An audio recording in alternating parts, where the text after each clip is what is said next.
El día de hoy vamos a hacer una presentación de la prevención y herramientas para el manejo de la obesidad. Dentro de los temas que vamos a estar abordando en esta presentación, vamos a manejar qué es la obesidad, cómo se desarrolla la obesidad, cómo se previene la obesidad, cuál es el diagnóstico y cuál es su abordaje en general. Entonces vamos a entrar en un contexto básicamente histórico, pero adicionalmente encontrando la definición de qué es la obesidad desde la Organización Mundial de la Salud. La obesidad se define como una acumulación anormal y excesiva de grasa que puede ser perjudicial para la salud.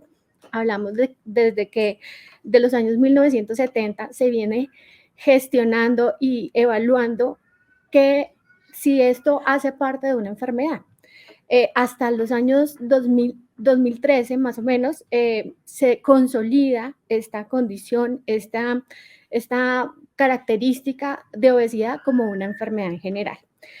Hablamos de que hoy en día es considerada como una de las principales causas de morbilidad y mortalidad en el mundo y adicionalmente es un problema de salud pública que afecta a toda la humanidad. En Colombia la población está más o menos en un sobrepeso del 56%, con un grado de obesidad a partir del 18% de la población en Colombia. Estas son, digamos que estadísticas que se basan desde el reporte o el resultado del índice de masa corporal. Y adicionalmente se viene haciendo una evolución muy importante relacionada con no solamente el índice de masa corporal, es la causa por la cual podemos identificar los grados de obesidad. Hablamos también de que la obesidad es una enfermedad crónica, además y adicionalmente está asociada a las enfermedades no transmisibles, pero adicionalmente tiene algunos componentes relacionados con la enfermedad transmisible por el comportamiento y el agente que causa digamos que esta epidemia, la cual se relaciona con este tipo de condición. También tenemos que la obesidad tiene repercusiones en salud y una expectativa de calidad y de vida a largo plazo. La obesidad definitivamente es una condición y una enfermedad que puede ser prevenida a nivel mundial. Unos datos importantes que podemos mostrar y es que la obesidad se ha triplicado desde el año 1975 y básicamente en el 2016 con estos datos donde se identifica el grado de obesidad referenciado por el índice de masa corporal, hablamos de que a partir del 2016 hay por lo menos 1.900 millones de adultos mayores de 18 años que tenían sobrepeso. Y claramente más de 650 millones estos eran obesos. Aquí mostramos una estadística importante que podemos verla en la página o en los datos de World in Data, donde vemos básicamente que la quinta causa de mortalidad es la obesidad. Y de ahí se relacionan, si ustedes alcanzan a visualizar la primera parte, las primeras condiciones de mortalidad en el mundo están relacionadas con la obesidad, como lo es el aumento de azúcar en sangre, como lo es la presión arterial. El 8% de las muertes mundiales se atribuyeron definitivamente a la obesidad en el mundo. ¿Qué impacto tiene la obesidad? Definitivamente la obesidad afecta absolutamente todos los sistemas. Y aquí en esta diapositiva ustedes pueden evidenciar que hace una afectación en la enfermedad pulmonar, que hace una afectación en el hígado, una afectación en la vía biliar o en la vesícula biliar, trastornos ginecológicos, osteoartritis, problemas cutáneos, flebitis, gota, páncreas grave, cáncer, enfermedad coronaria, pero las más importantes también, diabetes, dislipidemia e hipertensión, que si recordamos la diapositiva anterior, diabetes, hipertensión y dislipidemia son las enfermedades que causan también mortalidad en el mundo. ¿Cómo se desarrolla la obesidad? En este esquema muy sencillo, ustedes pueden evidenciar que hay factores endógenos y hay factores exógenos. Los factores endógenos están relacionados con la genética, la epigenética, factores familiares, fisiológicos, endocrinólogos y otros. Básicamente, ¿qué podemos evidenciar en estos factores? Y es que genéticamente tenemos cambios en el ADN que definitivamente nos predisponen a tener obesidad. La epigenética nos habla de un ejemplo muy importante y es que en el estado o en el proceso intrauterino podemos hacer transformaciones en el ADN que puede causar que el feto, si ha tenido una disminución en el grado, una disminución de desnutrición en el lecho o en el espacio intrauterino, cuando ya el feto es un niño, es más predispuesto a generar obesidad. Y así sucesivamente, cada uno de los factores endógenos son más difícilmente tratados para modificar. Pero nos vamos a centrar muy importante en los factores exógenos, que son los factores más modificables que podemos abordar desde la parte clínica, desde la parte comportamental, como lo son el ambiente, ocupacionales, estilos de vida, hábitos, consumo energético, comportamiento nutricional, actividad física, tabaquismo, sueño, factores psicosociales, medicamentos. Estos nos pueden causar preobesidad y definitivamente cuando hablamos de preobesidad es que estamos hablando de un porcentaje de sobrepeso, un porcentaje de índice de masa corporal con sobrepeso. Y aquí podemos hacer promoción y prevención. Está comprobado que cuando tenemos ya sobrepeso, si nosotros tenemos estos factores exógenos, el proceso de aumentar de peso es mucho más fácil, por lo cual hay que comenzarlo a abordar en este estado. Si definitivamente no afectamos los factores exógenos, nos vamos a convertir muy rápidamente en obesidad y esto es una causal, pues definitivamente una comorbilidad y una mortalidad en el mundo que puede afectar la salud de los individuos. Entonces, luego de encontrar cuáles y cómo se desarrolla la obesidad, encontramos que existe formas de prevenirla. Dado pues estos factores exógenos, ustedes se dan cuenta que anteriormente podemos identificar que pueden haber intervenciones incluidas para que se puedan manejar estos comportamientos. Entonces hablamos de 3 intervenciones importantes, que es la nutrición, la actividad física y la salud mental. En la nutrición, básicamente en este esquema que ustedes pueden visualizar aquí, está adaptado de la Universidad de Harvard, donde nosotros lo que pretendemos con las intervenciones nutricionales es lograr generar un cambio o un reconocimiento en las personas para que identifiquen qué es una nutrición saludable. ¿Sí? En el mundo o básicamente a nivel nacional encontramos que por la cultura colombiana encontramos los platos poco saludables con una muy buena carga de carbohidratos. ¿Qué pasa en los platos de las familias colombianas? Y es que les gustan los sudados de pollo y al sudado de pollo le pueden integrar una serie de carbohidratos que no es que no sean saludables, pero tienen que ser muy bien distribuidos. En un sudado pueden incluir plátano, mazorca, papa, arroz, y esto ya hace parte de una muy buena carga de carbohidratos que hace que el nivel energético aumente. Entonces, si ustedes pueden visualizar esta imagen, vemos que la distribución nutricional tiene que ir encaminada a que la mitad de su plato deba ir llena de colores con alimentos frescos, vivos, frutas, verduras, y la otra mitad distribuida entre proteína y carbohidratos, haciendo un muy buen balance de la distribución de estos alimentos. Claramente hay otros contextos importantes que es incluir grasas saludables, aumentar el consumo de agua en la medida que su cuerpo lo necesite, básicamente para mantener hidratado, para generar estados de bienestar y mantener una buena nutrición.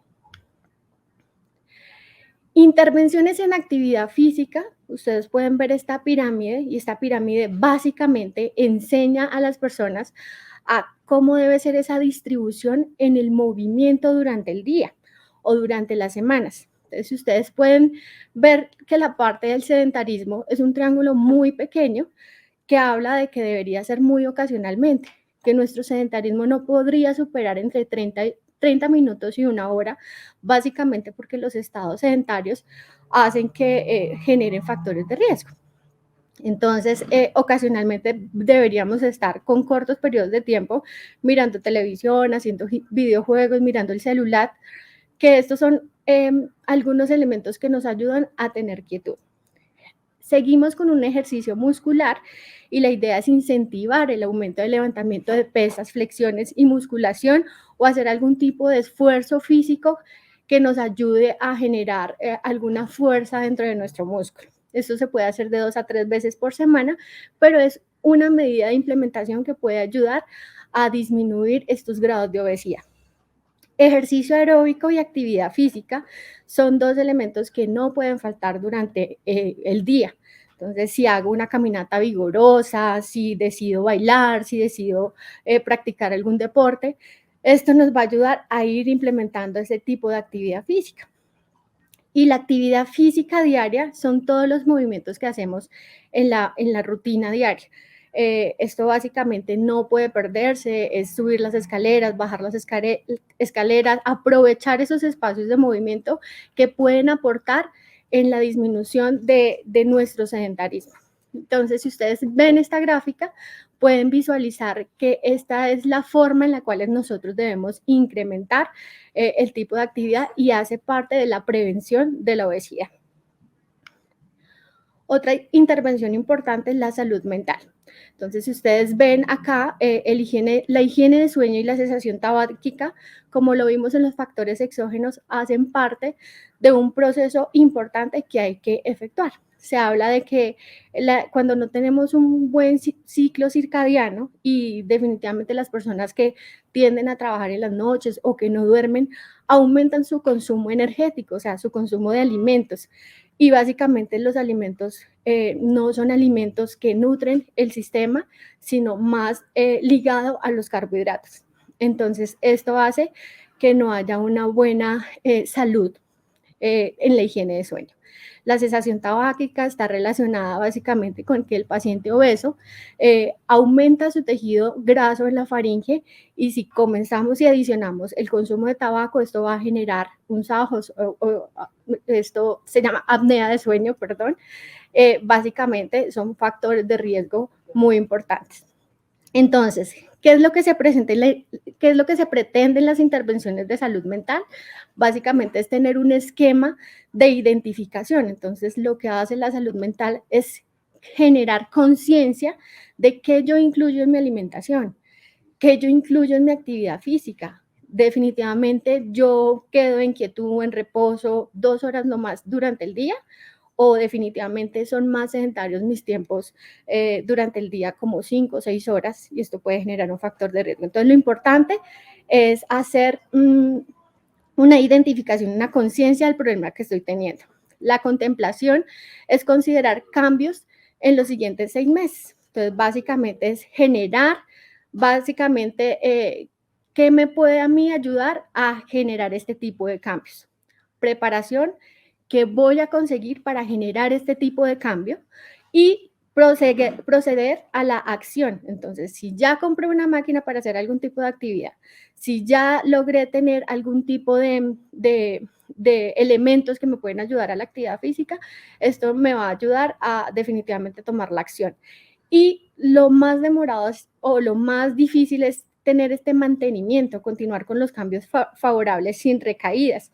Entonces, si yo mantengo mis hábitos, si yo mantengo mi actividad diaria, si yo mantengo qué alimentación voy a introducir a mi organismo, a mi sistema durante el día, esto va a ayudar que se mantenga este proceso y disminuir los grados de obesidad.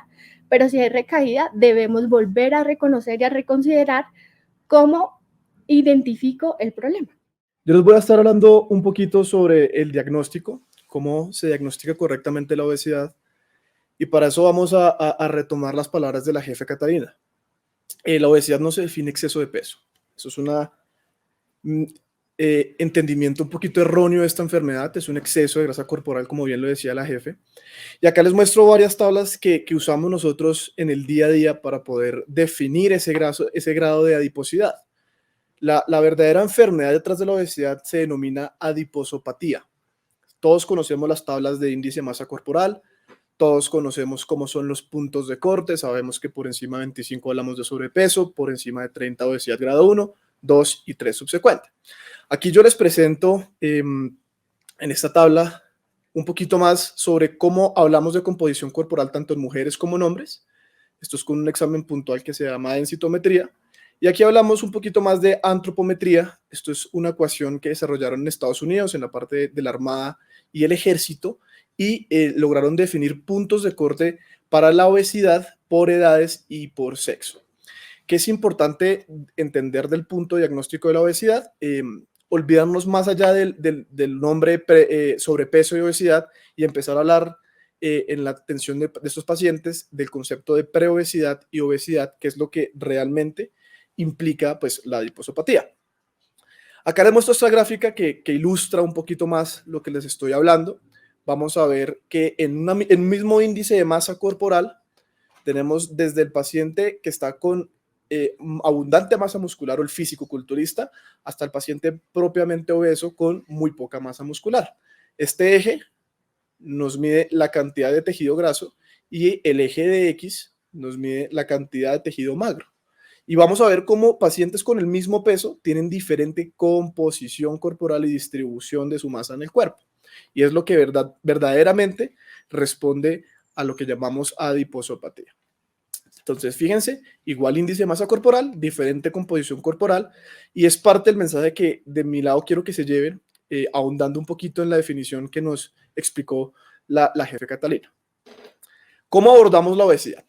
Lo más importante en esta enfermedad, sí, también pusimos cuidado a la segunda parte de la jefe, es que es una enfermedad muy heterogénea, tiene muchos factores, algunos prevenibles, otros no prevenibles, que toca abordar desde un equipo multidisciplinario. En primera instancia está el estado médico, hay que abordar tratamientos previos que haya tenido el paciente, hay que abordar las comorbilidades que pueden estar desarrollando estos pacientes que presentan adiposopatía, diabetes, hipertensión, alteraciones en el riñón, etcétera, o inclusive riesgos de cáncer para poder caracterizar muy bien en qué riesgo se encuentra el paciente y qué necesidad vamos a tener. Primer pilar importantísimo, el estado nutricional, y aquí ya hablamos propiamente de detención de la enfermedad y un concepto que es mi favorito, que es la terapia médica nutricional. Aquí vamos a hablar de diferentes intervenciones nutricionales con diferentes composiciones de macronutrientes que nos van a ayudar a reducir ese porcentaje de grasa corporal del paciente, aumentar la masa muscular o conservar en el proceso de pérdida, disminuyendo las alteraciones en la salud. Importantísimo el pilar del estado mental, mirar los hábitos comportamentales que llevan a modificar la conducta del paciente y que permiten ese estado de comportamiento de un balance energético elevado. Entonces vamos a ver cómo la ansiedad, la depresión y todos esos comportamientos compulsivos permiten el desarrollo de esta adiposopatía y es un abordaje principal en el Centro de Cuidado Clínico de la Obesidad. Lo mismo pasa con el estado funcional. El último pilar principal del manejo de la obesidad se radica en la actividad física, en el desarrollo de ejercicio. Como bien nos explicaba la jefe Catalina, la obesidad prevenible, la parte que podemos modificar en la vida de un paciente, es el balance energético, qué tanto consume y qué tanto gasta ese paciente. Siempre, el 100% de los pacientes tenemos que asegurar, y es el reto más grande, estos tres pilares: hábitos nutricionales correctos, una actividad física correcta y tener el comportamiento alineado con nuestras metas. Una vez nosotros como equipo multidisciplinario aseguremos estas tres metas, dependiendo de las necesidades de cada paciente, agregaremos a su manejo o un manejo farmacológico o un manejo quirúrgico. Y acá les ilustro un poco más de cómo se debe abordar correctamente la obesidad. Entonces, nosotros dentro del Centro de Cuidado Clínico desarrollamos una estrategia que denominamos la estrategia de manejo escalonado. Entonces, empezamos en los 3 escalones con los 3 pilares que les comentaba. Si tenemos un paciente que tiene una adiposidad menor, una obesidad grado 1, y estos grados podemos tanto interpretarlos desde el índice de masa corporal como el índice de masa grasa, solo con manejo multidisciplinario, solo con nutrición, actividad física y medidas de comportamiento. En caso de que los pacientes tengan comorbilidades asociadas, inmediatamente vamos a subirlo en la escalera de nuestro manejo y vamos a pensar bien sea en un manejo farmacológico o en un manejo quirúrgico. Desde luego, pacientes que tengan suma de varias comorbilidades o pacientes que tengan comorbilidades con una severidad importante, les voy a dar un ejemplo: una diabetes mellitus tipo 2 de importancia, un hígado graso moderado severo, hipertensión de difícil manejo, son pacientes que de entrada estarán en el manejo más efectivo para la obesidad, que es el manejo multidisciplinario con cirugía bariátrica. De esta imagen, ¿qué es importante? Es una enfermedad crónica. Es una enfermedad crónica que cuando esté pasando el tiempo hay mayor riesgo de compromiso de otros órganos. Por esta razón, nosotros definimos un fallo terapéutico temprano y es una pérdida de peso inferior al 5% en 3 meses de cualquier terapia de los primeros 2 escalones, denomina un fallo en nuestro centro, por lo cual es obligación de nosotros empezar a escalar a esos pacientes para lograr prevenir los efectos deleterios de la salud de los pacientes.